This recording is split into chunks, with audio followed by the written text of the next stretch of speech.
नमस्कार दोस्तों, स्वागत है एक बार फिर से आपका हमारे YouTube चैनल जिसका नाम है म्यूज़िक वाले गुरी सर। और जितनी भी म्यूज़िक रिलेटेड कंपटीशन है उनकी तैयारी यहाँ पर आपको निशुल्क कराई जाती है। और आज हम जो टॉपिक लेकर आए हैं वो आपका यूनिट 4 से most important question from your exam views. जो भी यूनिट 4 से इम्पोर्टेंट क्वेश्चन बनते हैं उनको मैंने यहाँ पर ऐड किया है और साथ ही साथ आपकी जो थ्योरेटिकल पार्ट है वो भी इसमें मैं थोड़ा थोड़ा क्लियर करता चलूँगा। तो चलिए शुरू करते हैं। हमारा जो पार्ट है क्वेश्चन नंबर 1 देखते हैं। इसके अंदर हमारा फर्स्ट क्वेश्चन है, शोध प्रविधि वैसी गतिविधि होती है जो शोध कार्यों में प्रदान करती है ज्ञान, कौशल, ए और बी दोनों या इनमें से कोई नहीं।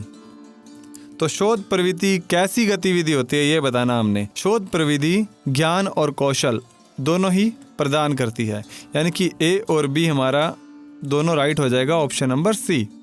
हमारा सेकंड क्वेश्चन है, शोध का सामान्य अर्थ है नवीन ज्ञान की खोज करना, प्रामाणिकता सिद्ध करना, तथ्यों और सिद्धांतों की आलोचनात्मक परख या उपरोक्त सभी। तो ध्यान से इसका आंसर दीजिए और साथ ही साथ अपने आंसर्स को आप कमेंट बॉक्स में भी राइट करते रहिए। इससे आपको पता लगेगा कि आपकी तैयारी कैसी है। तो देखिए, जो शोध का सामान्य अर्थ है वो होता है नवीन ज्ञान की खोज करना, प्रामाणिकता सिद्ध करना, तथ्यों और सिद्धांतों की आलोचनात्मक परख, यानी कि उपरोक्त सभी डी हमारा राइट आंसर हो जाएगा। इसी तरह नेक्स्ट क्वेश्चन नंबर 3 देखिए, छोटे छोटे क्वेश्चन से लेकर बड़े हैवी क्वेश्चन भी आपके लिए लेके आया हूँ। इससे क्या है, आपकी बेसिक नॉलेज भी क्लियर होती रहे। जिन्होंने इसको डीपली नहीं रीड किया होता उनके लिए भी बहुत इंपॉर्टेंट रहता है। तो जिनकी अच्छी तैयारी है वो भी आंसर देते रहिए और जिनकी तैयारी कम है वो भी इसके साथ में अपनी तैयारी को स्ट्रॉन्ग करते चलिए। तो और साथ ही साथ वीडियो को लाइक कर दीजिए, चैनल को सब्सक्राइब कर लीजिए और वीडियो को शेयर करना ना भूलिएगा। क्वेश्चन नंबर 3 की तरफ आते हैं। रिसर्च शब्द का अर्थ है गवेषणा, अन्वेषण, बार बार खोजना या ये सभी। देखिए, इससे आपका ये क्लियर हो रहा है कि इसके क्या क्या अर्थ हैं। तो इसका ये सभी राइट आंसर होगा। मैं आपको बता दूं, गवेषणा भी कहते हैं, अन्वेषण भी कहते हैं और बार बार खोजना भी इसको कहते हैं। बढ़ते हैं क्वेश्चन नंबर 4 की तरफ। मराठी भाषा में शोध को कहा जाता है। मराठी भाषा में शोध को क्या कहते हैं? खोज, गवेषणा, संशोधन या ये सभी। तो मराठी जो भाषा है उसके अंदर जो शोध को कहते हैं संशोधन। क्या कहते हैं? संशोधन। तो यहाँ ध्यान रखिएगा मराठी भाषा में इसे क्या कहते हैं। क्वेश्चन नंबर 5 की तरफ बढ़ते हैं। प्राचीन साहित्य के रिसर्च को किस नाम से जाना जाता है? प्राचीन साहित्य के रिसर्च को पूछा गया। देखिए, स्पष्टीकरण, प्रदत्तों का विश्लेषण, गवेषणा या इनमें से कोई नहीं। देखिए, जो प्राचीन साहित्य है इसके रिसर्च को जो नाम दिया गया है वो है गवेषणा। ध्यान रखिएगा क्या बोला गया है उसको? गवेषणा। याद रखिए। अगला क्वेश्चन जो है हमारा 6, तत्वाभिनिवेश अध्ययन करके लिखे प्रबंध पर मिलने वाली उपाधि को कहा जाता है। तत्वाभिनिवेश, इसके ऑप्शन है PhD, M.Ed, D.Litt या इनमें से कोई नहीं। अपना आंसर बड़े विवेक से दीजिएगा। PhD, M.Ed, D.Litt या इनमें से कोई नहीं। तो देखिए, जो इसका हमारा आंसर होगा उसको कहते हैं PhD। ठीक है, इसका राइट आंसर हो जाएगा PhD। नेक्स्ट क्वेश्चन है, शोध एक गतिविधि है। शोध कैसी गतिविधि हमने बताना है? जिसमें समस्या का हल ढूंढा जाता है, जिसमें समस्या का सर्वांगीण विश्लेषण किया जाता है, ए और बी दोनों या इनमें से कोई नहीं। तो देखिए, जो हमारा राइट आंसर होगा, समस्या का हल ढूंढा जाता है और सर्वांगीण विश्लेषण भी किया जाता है, ए और बी दोनों हमारा सी ऑप्शन राइट हो जाएगा। नेक्स्ट क्वेश्चन है, शोध शब्द का पर्यायवाची शब्द है। शोध का पर्यायवाची खोज, अन्वेषण, शोध या ये सभी। सभी को बताइए, हमारा राइट आंसर होगा डी, ये सभी नाम है इस शोध के। अगला क्वेश्चन देखते हैं। शोध की पहली आवश्यकता है, ये इंपॉर्टेंट क्वेश्चन है, ध्यान रखिएगा। शोध की पहली आवश्यकता, समस्या, मौलिकता, ए और बी दोनों या इनमें से कोई नहीं। ध्यान से आंसर दीजिएगा अपना। शोध की पहली आवश्यकता क्या है? देखिए, शोध की पहली आवश्यकता होती है मौलिकता। इसका आंसर हमारा बी होगा, ध्यान रखिएगा। 10वां क्वेश्चन, शोधक या शोधार्थी का अंग्रेजी अर्थ है। शोधक या शोधार्थी का अंग्रेजी अर्थ, स्कॉलर, रिसर्च स्कॉलर, ए और बी दोनों या ये सभी। तो बताइए इसका क्या आंसर होगा? तो देखिए जो शोधक या शोधार्थी होता है उसको इंग्लिश में कहते हैं रिसर्च स्कॉलर, ना कि स्कॉलर, इसको कहते हैं रिसर्च स्कॉलर, हमारा राइट आंसर होगा। अगले क्वेश्चन की तरफ बढ़ते हैं। रिसर्च स्कॉलरशिप का हिंदी रूपांतरण है, रिसर्च स्कॉलरशिप का हिंदी रूपांतरण प्रबंधिका, शोध प्रपत्र, शोध वृत्ति या शोध कार्य। देखिए जो रिसर्च स्कॉलरशिप का हिंदी रूपांतरण, मैंने आपको कुछ वर्ड्स बताए थे जब मैंने टॉपिक करवाया था कि इसको ये कहते हैं, उसको वो कहते हैं, उसको इंग्लिश में नाम भी बताए थे, हिंदी में भी बताए थे। अगर आपने वो लेक्चर मिस कर दिया तो ज़रूर देख लीजिएगा। तो देखिए उसको कहते हैं शोध वृत्ति। क्या कहते हैं रिसर्च स्कॉलरशिप को? शोध वृत्ति, यानी कि सी ऑप्शन हमारा राइट हो जाएगा। बढ़ते हैं क्वेश्चन नंबर 12 की तरफ। शोध प्रबंध हेतु उपाधि का माध्यम है, शोध प्रबंध हेतु उपाधि का माध्यम मीडियम क्या है? महाविद्यालय, विश्वविद्यालय, ए और बी दोनों या इनमें से कोई नहीं। तो बताइए इसका राइट आंसर क्या होगा? देखिए जो इसका राइट आंसर होगा वो है विश्वविद्यालय। जो शोध कार्य होते हैं वो विश्वविद्यालय स्तर पर होते हैं। ठीक है, इसका राइट आंसर होगा विश्वविद्यालय, यूनिवर्सिटी। फिर है शोध की विशेषता है। शोध की विशेषता क्या है? आंकड़ों का विश्लेषण तथा निष्कर्ष निकालना, परिकल्पना का निर्माण, व्यवस्थित व गहन अध्ययन या उपरोक्त सभी। शोध की विशेषता पूछी गई है आपसे। देखिए शोध की विशेषता ये तीनों ही हैं। आंकड़ों का विश्लेषण और निष्कर्ष निकाला जाता है, परिकल्पना का भी निर्माण किया जाता है और व्यवस्थित व गहन अध्ययन किया जाता है, यानी कि उपरोक्त सभी। डी ऑप्शन हमारा राइट आंसर है। अगला क्वेश्चन देखिए 40 नंबर क्वेश्चन। शोध द्वारा प्राप्त ज्ञान होता है। शोध से जो ज्ञान प्राप्त होता है वो होता है क्रमबद्ध, उद्देश्यपूर्ण, वैध व विश्वसनीय या ये सभी। देखिए जो शोध से जो प्राप्त ज्ञान होता है वो होता है क्रमबद्ध। क्या होता है? क्रमबद्ध होता है वो। इसी तरह क्वेश्चन को नियमबद्ध रूप से प्रस्तुत करते हैं। प्रतिवेदन, रिपोर्ट के रूप में, ए और बी दोनों या इनमें से कोई नहीं। रिपोर्ट के रूप में यानी कि ए और बी दोनों हमारा राइट आंसर हो जाएगा। इसी कोई दोनों एक ही चीज है ये। रिपोर्ट का हिंदी रूपांतरण है, अब ये बता दीजिए आप। रिपोर्ट का हिंदी रूपांतरण व्यवस्थित क्रम, प्रपत्र, प्रतिवेदन या ये सभी। देखिए जो रिपोर्ट का हिंदी रूपांतरण बताना है आपको, क्या होता है? प्रतिवेदन होता है। क्या होता है? प्रतिवेदन। अभी पढ़ा हमने लास्ट क्वेश्चन में। नेक्स्ट क्वेश्चन है परिकल्पना निर्माण में अध्ययन में सुविधा होती है। अगला क्वेश्चन परिकल्पना निर्माण में अध्ययन में सुविधा होती है। अनुभाविक अध्ययन में, मात्रात्मक अध्ययन में, ए और बी दोनों या इनमें से कोई नहीं।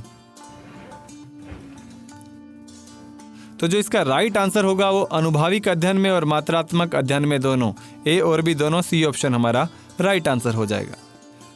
18 नंबर क्वेश्चन की तरफ बढ़ते हैं। वस्तुनिष्ठ अन्वेषण सांख्यिकी पद्धति या अनुभाविक पद्धति, बताइए। तो देखिए जो शोध पद्धति है ना, ये एक वैज्ञानिक अन्वेषण है। क्या है? वैज्ञानिक अन्वेषण। नेक्स्ट क्वेश्चन, शोध का स्वरूप स्पष्ट होता है। वैज्ञानिक व सांख्यिकी पद्धति से, गहन अध्ययन से, परिकल्पना निर्माण से या संबंधों की पुनरावृत्ति से।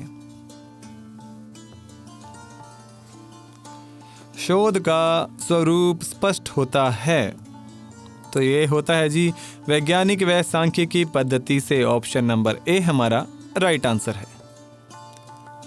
साथ के साथ काउंट करते रहिए कि आपके कितने क्वेश्चन सही हो चुके हैं, इससे आपकी तैयारी बेहतर होगी। अगला क्वेश्चन है शोध में महत्व नहीं देते। किसको महत्व नहीं देते? व्यक्तिगत पक्षों को, भावनाओं को, विचारों को या इन सभी को। किस किस को महत्व नहीं देते? तो जब हमने ये टॉपिक पढ़ा था उसके अंदर मैंने काफ़ी डीपली बोला था इस चीज़ के लिए कि इनमें इन तीनों पर ही गौर नहीं करते, ज़्यादा महत्व इनको नहीं देते। तो डी ऑप्शन हमारा राइट हो जाएगा। व्यक्तिगत पक्ष नहीं देखे जाते, भावनाओं के रूप में इसको नहीं देखा जाता और अपने विचारों के रूप में नहीं देखा कि मैं ये मानता हूँ डजेंट मैटर। आप क्या प्रूव कर सकते हैं, इट मैटर्स। तो देखिए क्वेश्चन नंबर 21, शोध होता है उद्देश्यपूर्ण, विवेकपूर्ण, धैर्यपूर्ण या ये सभी। इसको भी मैंने काफ़ी जोर देकर बताया था कि जो शोध होता है वो उद्देश्यपूर्ण होता है, विवेकपूर्ण होता है, धैर्यपूर्ण होता है, यानी कि ऑप्शन नंबर डी हमारा राइट आंसर है। ये सभी सही हैं। 22 नंबर क्वेश्चन, शोध निष्कर्षों के प्रसारण में सहायक है। समस्या का चयन, शोध के निष्कर्ष, शोध अभिकल्प, शोध प्रतिवेदन का प्रकाशन।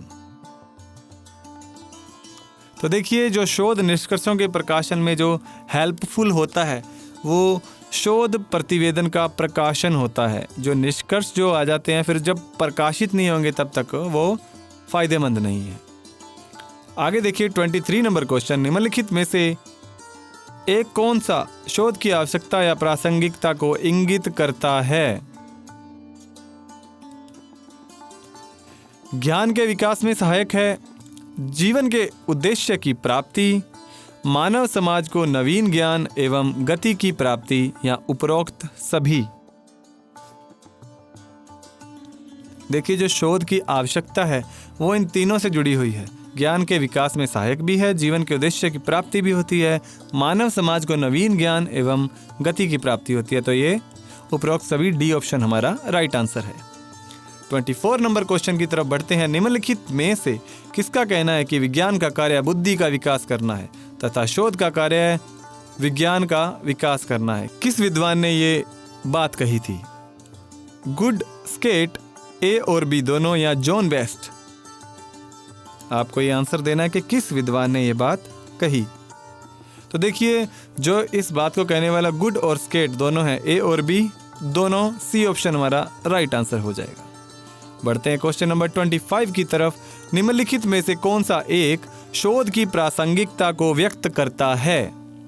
कौन सा है जो शोध की प्रासंगिकता को व्यक्त करता है? उद्देश्य प्राप्ति के लिए सर्वोत्तम क्रिया, सत्य ज्ञान की खोज करना, सुधार में सहायक या उपरोक्त सभी। तो देखिए जो 25 नंबर क्वेश्चन है ये हमारा उद्देश्य प्राप्ति के लिए सर्वोत्तम क्रिया है, सत्य ज्ञान की खोज करना, सुधार के लिए सहायक, ऑप्शन नंबर डी यानी कि उपरोक्त सभी हमारा राइट आंसर होगा। क्वेश्चन नंबर 26 की तरफ बढ़ते हैं। शोध सोपान नहीं है, ध्यान रखिएगा, नहीं है पूछा गया है आपसे। समस्या का चयन, किसी शोध प्रबंध का लेख लिखना, आंकड़ों का संकलन, परिकल्पना का सत्यापन एवं निष्कर्ष। इनमें से कौन सा वो स्टेप है जो शोध का स्टेप नहीं है?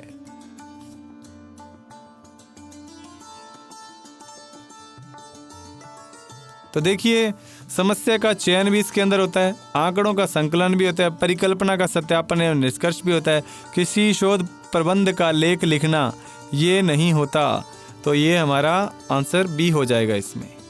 फिर है शोध सोपान का अंतिम चरण है आंकड़ों का विश्लेषण, नियमबद्ध संक्षिप्त प्रतिवेदन की प्रस्तुति, परिकल्पना का निर्माण या उपरोक्त में से कोई नहीं।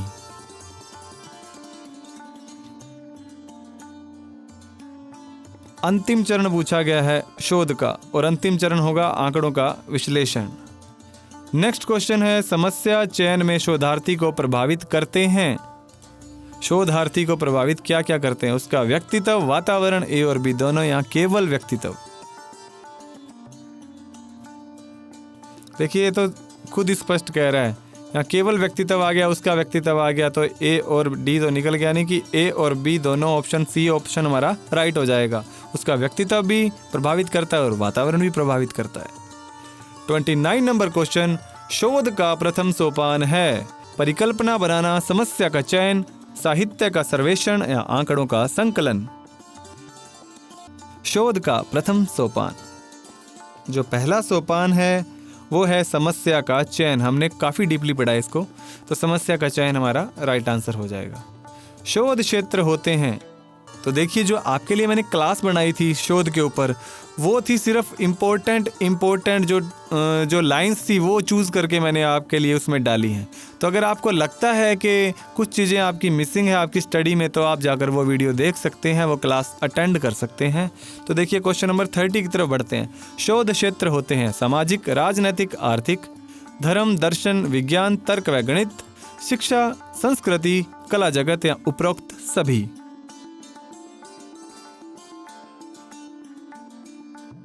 देखिए बड़े ध्यान से चूज करना है इसको आपने, तो जो हमारा राइट आंसर हो जाएगा वो ए हो जाएगा। अगला जो क्वेश्चन है, कार्य किए जा सकते हैं, शोध कार्य किए जा सकते हैं धर्म, दर्शन, विज्ञान, जगत, शिक्षा, सामाजिक, राजनैतिक, भाषा या साहित्य। सी ऑप्शन भारतीय सभ्यता, संस्कृति, कला जगत या उपरोक्त सभी। शोध कार्य किए जा सकते हैं, किस पे किए जा सकते हैं? इन सभी पे किए जा सकते हैं, तो ये सभी हमारा राइट आंसर हो जाएगा। 32 शोध से मानव का ज्ञान क्षेत्र होता है संकुचित, समाप्त, विस्तृत या इनमें से कोई नहीं। शोध से मानव का ज्ञान क्षेत्र क्या होता है? तो विस्तृत होता है, संकुचित नहीं होता, खत्म भी नहीं होता, ये विस्तृत होता है, बहुत ज़्यादा फैल जाता है।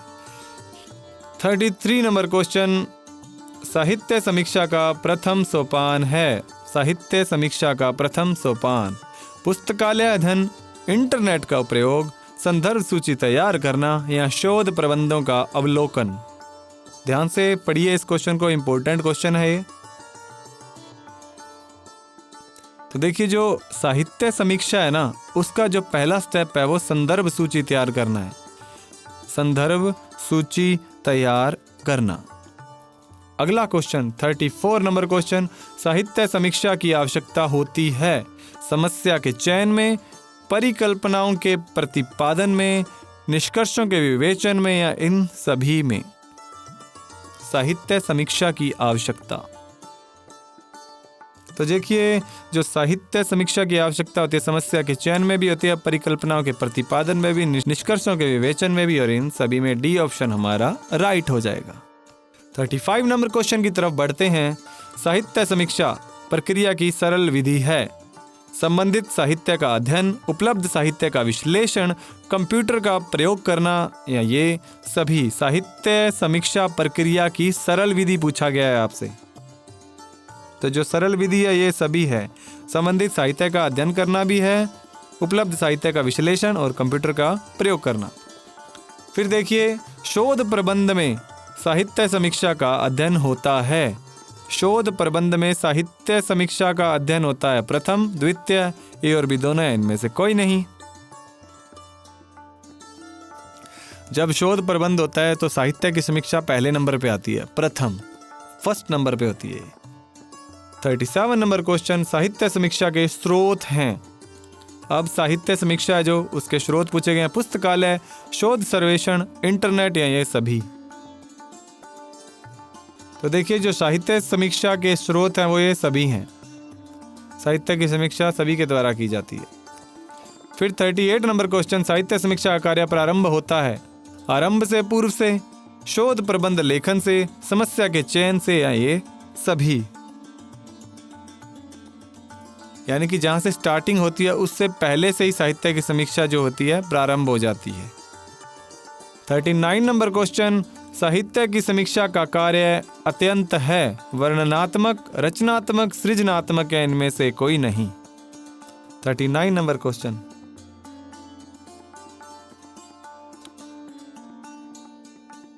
देखिए जो साहित्य की समीक्षा का कार्य है वो अत्यंत सृजनात्मक है, सृजनात्मक है ये। अगले क्वेश्चन की तरफ बढ़ते हैं। पूर्व अध्ययन की समीक्षा के साधन है पाठ्यपुस्तकें, पत्रिकाएं, समाचार पत्र। बी है नेट, इंटरनेट, जर्नल्स। सी है लघु शोध व शोध ग्रंथ। डी है उपरोक्त सभी। अब बताइए जो पूर्व अध्ययन की समीक्षा के साधन कौन कौन से हैं? तो देखिए पूर्व अध्ययन की जो समीक्षा के साधन है ये सभी हैं, उपरोक्त सभी हमारा सही उत्तर है। 41 नंबर क्वेश्चन, परिकल्पनाओं के प्रतिपादन का आधार लिया जाता है शोध ग्रंथ से, साहित्य समीक्षा से, पाठ्य पुस्तकों से या शोध समस्या से। परिकल्पनाओं के प्रतिपादन का आधार। देखिए जो परिकल्पनाओं के प्रतिपादन का आधार है वो साहित्य समीक्षा से लिया जाता है। किससे? साहित्य समीक्षा से। ये ऊपर नीचे हो गया, साहित्य समीक्षा हमारा राइट आंसर होगा। 42 नंबर क्वेश्चन देखिए, निम्नलिखित में से कौन सी शोध शीर्षक की विशेषताएं हैं? शोध शीर्षक की विशेषताएं पूछी गई हैं। शीर्षक न अधिक लंबा व न ही अधिक छोटा हो, शीर्षक भ्रामक न हो, शीर्षक का चुनाव विषय वस्तु को ध्यान में रखकर करना चाहिए या उपरोक्त सभी। तो जो उसका शीर्षक चुनते हैं वो कैसा होना चाहिए, उसकी क्या क्या विशेषताएं हैं। तो देखिए सारी उसी की विशेषताएं हैं, ये सारी बातों को फॉलो करना चाहिए हमें। उपरोक्त सभी हमारा सही उत्तर है। 43 नंबर क्वेश्चन, समस्या तो समाधान के लिए प्रस्तावित प्रश्न है, परिभाषा दी है, किसने दी है? एन कर्लिंगर ने, पी एफ कुक ने, जॉन सी टानसेंड ने या डब्ल्यू एन मुनरो ने? क्वेश्चन को अच्छे से रीड कीजिए और इसका आंसर दीजिए। देखिए जो ये परिभाषा दी है वो जॉन सी टाउनसेंड ने दी है। ऑप्शन नंबर सी हमारा राइट आंसर हो जाएगा। 44 नंबर क्वेश्चन देखिए, समस्या का जन्म होता है आवश्यकता की संतुष्टि होने पर, विवरण पढ़ने पर, आवश्यकता की संतुष्टि उपलब्ध साधनों से न होने पर या उपरोक्त में से कोई नहीं। समस्या का जन्म कब होता है? देखिए जो समस्या का जन्म होता है आवश्यकता की संतुष्टि उपलब्ध साधनों से न होने पर होता है। सी ऑप्शन हमारा राइट आंसर होगा। 45 number question, John W best के अनुसार समस्या के कितने स्रोत हैं? 4, 1, 3 या 5?